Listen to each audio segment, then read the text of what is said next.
ships. You have them, I have them, people who don't have chosen misery. So today, through the power of math, science, and especially data, I'm going to ascertain my personal top 10 gay ships based entirely on the doujinshi that I own. Would this line up with a top 10 gay ships that I personally come up off the top of my head? Absolutely not. There are notable ships missing from my doujinshi collection, either because I'm like the only person who sees the vision, or it doesn't have the best storytellers or artists, or it's just like wildly out of character, which I hate. Just basically went by how many individual doujinshi I have for each ship. Number 10, Eren and Luke from Buddy Mission Bond. So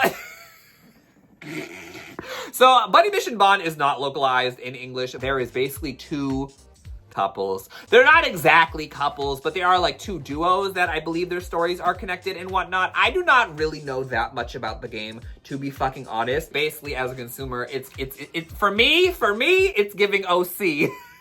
Number 9 being Rikichi and Doi from Nintama Rantarou. So Nintama Rantarou, for anybody who follows doujinshi in Japan, had like a huge like boom based off of the 2024 movie. So I was like, I just need to know what's going on here before I buy anything by accident. As someone who like specifically watched the 2024 movie, having never seen the original series, Doi Sensei, hot as ever living fuck. Easily my favorite character out of the entire series. That was adding emotional weight to a character that I was just being introduced to the first time, even though they have like a 50-year history or some shit. Hilariously, Rikichi and Doi was probably the one ship that I like aggressively shipped immediately by the time I finished it. And Doi also is the same voice actor as Iruka, which definitely helped him. Number 8 is a Fate ship, and I think the only Fate ship that has made it, into my top 10. Arash and Ozymandias, which is also technically Prototype Archer and Prototype Rider. Oh my god, I always get this name wrong. Fragments of Sky Silver, which is actually the prequel to Fate Prototype. It's of the first Tokyo Grail War. Also, technically, if it's a Fate character, it's from Fate Grand Order. And so a lot of these are set more so in a Fate Grand Order universe. I could also be wrong, but I mean, it's Fate. We're all wrong. Number 7, Lance and Steven from Pokemon. Bottom line, I'm like a Lance lover. I have been a Lance lover since youth. My very first Pokemon game was Pokemon Crystal, and I have been in love with Lance like basically my entire life. So really, it's like Lance being shipped with anyone would work for me. But I came across this one artist who does Lance and Steven, and so I absolutely accept it. I do like the dynamic of the pairing they do in it, obviously, otherwise I wouldn't own this much and continue to collect their shit. Number 6, Shino and Yamagi from Iron Blooded Orphans.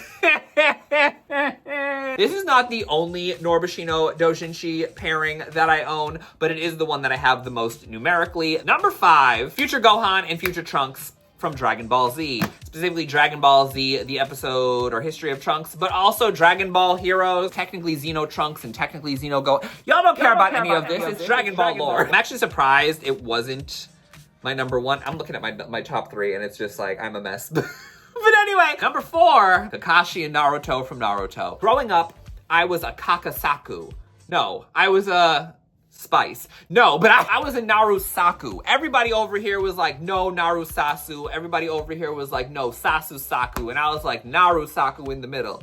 The unappreciated loser in the fucking love triangle option. That being said, during my rewatch, specifically Naruto and Kakashi, completely spiked my interest. Number 3, we're in the top 3. Number 3 is actually a canonical ship, which is disappointing. I know. But it's a ship that I actually was like kind of avoiding engaging with for a while because I kind of got burnt out on them after their story aired because it felt like I was just dealing with too much of the story everywhere I was going. The flame burnt eternal earlier this year when I was like, oh right, I do enjoy them and I do like them and I do like this series. That being Sumisa, Smith, and Isami from Bakuhatsu Bang Bravern. Botch that.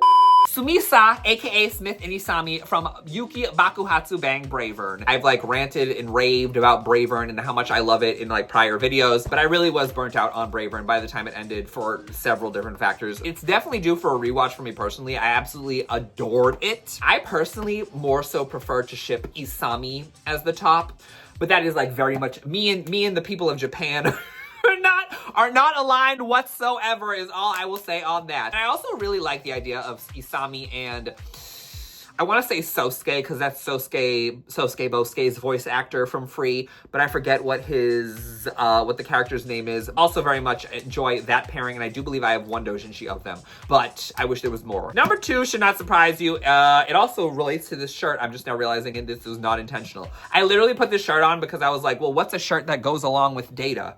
Well, baseball bitches are always talking about Data, so I'll go with baseball. But actually, it is a Sato ship From Ace of the Diamond, Kana Tojo, Kanemaru, my beloved, and Tojo Hideaki. All entirely from the same doujin circle. Hilariously, most of their Kana Tojo is actually safe for work, but I just love what they do with Kana Tojo, and like Kana Tojo is obviously underrepresented everywhere I go. My preference for a Kanemaru ship is actually Kanemaru and Sawamura. I also love Kana Tojo, and so Kana Tojo doujinshi, absolutely love that shit. Number one is embarrassing.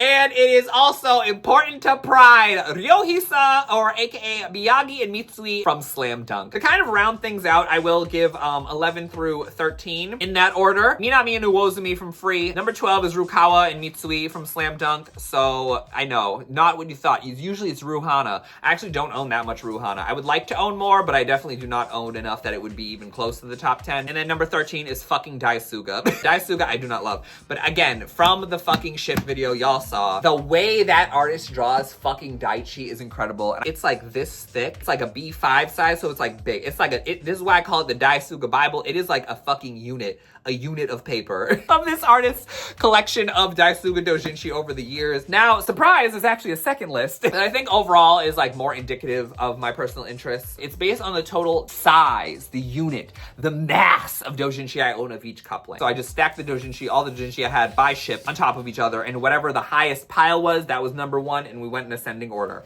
or descending order. But we're actually gonna go in ascending order. So number 10, Future Gohan and Future Trunks from Dragon Ball, already talked about. Number 9, another one from the original top 10 is Rikichi and Doi from Nintama Rantarou. Number 8 is Sumisa, Smith and Isami from Bravern. Number 7 is actually number 13 from the previous one, which is Daisuga from Haikyuu. That Daisuga Bible took it from 13 to 7, like doubled its rank practically. 6, Lance and Steven from Pokemon. Again, the girth, I think that's kind of consistently in the same spot. Arash and Ozymandias, again, because I have 2 reprint collections of them. 8 to go all the way up to 5. Kana Tojo, this knocks them down to 4th place. Number 3, and actually my number 1 from the previous rank, is Ryohisa, Miyagi, and Mitsui in either direction from Slam Dunk. Number 2 is actually the prior number 12, Rukawa and Mitsui from Slam Dunk. If you have a reprint collection, and you have another reprint collection, and then you have the individuals on top of it, that is what you call girth. Literally up 10 spots from 12 to number 2 in this case. And then number 1, unsurprisingly, and I am very happy with this number, and again, girth is king, Kakanaru from Naruto, up from 4th position into the 1st position. Now, if we go by girth instead of number, some of these are also going to be knocked out that were in the previous top 10 that aren't even in the top 10, and some new ones are going to be introduced as well. Those being, in this case, Toma and Sheen from Samurai Troopers. 12 is Buddy Bond, Aaron and Luke. They are knocked down a few places from 10 to 12, and then Shino and Yamagi. There's more data, doesn't end here. Based off of all of that, here is the proper top 12 of everything based on an average of their rank from both the number and the girth rank. Number 12 is Aaron and Luke from Buddy Mission Bond. Number 11 is Daisuga from Haikyuu. Number 10 is Shino and Yamagi from Iron Blooded Orphans. 9 is Rikichi and Doi from Nintama Rantarou. 8 is Mirai Go True, or Future Gohan and Future Trunks from Dragon Ball. 7 is Rumitsu, Rukawa, and Mitsui from Slam Dunk. 5th place is a tie between Arash and Ozymandias from Fate, as well as Lance and Steven from Pokemon. 4 is Sumisa, aka Smith and Isami from Bravern. 3 is Kana Tojo from Diamond No Ace. 2 is Kakanaru from Naruto. And number 1, Miyagi and Mitsui from fucking Slam Dunk. The most important IP of pride. So that is all the data on all the doujinshi that I own. This was kind of a fun but also stressful and highly irritating but also great exercise, I guess, in seeing the data about like what you happen to buy. Let me know in the comments what your top 10 doujinshi ships are based off of what you specifically have bought. Or if you don't buy doujinshi and you just kind of want to share your top 10 gay ships at all, feel free to leave them in the comments as well. You can donate to the doujinshi debauchery database at either patreon.com/crispynuts or by clicking join, or head to the pinned comment and make sure your voice is heard saying that you do not want more fucking data centers popping up in your community. Tomorrow is day 21 of Pride, and it is also Father's Day, and so we are going to highlight several anime daddies. Bye! Beautiful, beautiful, beautiful boys.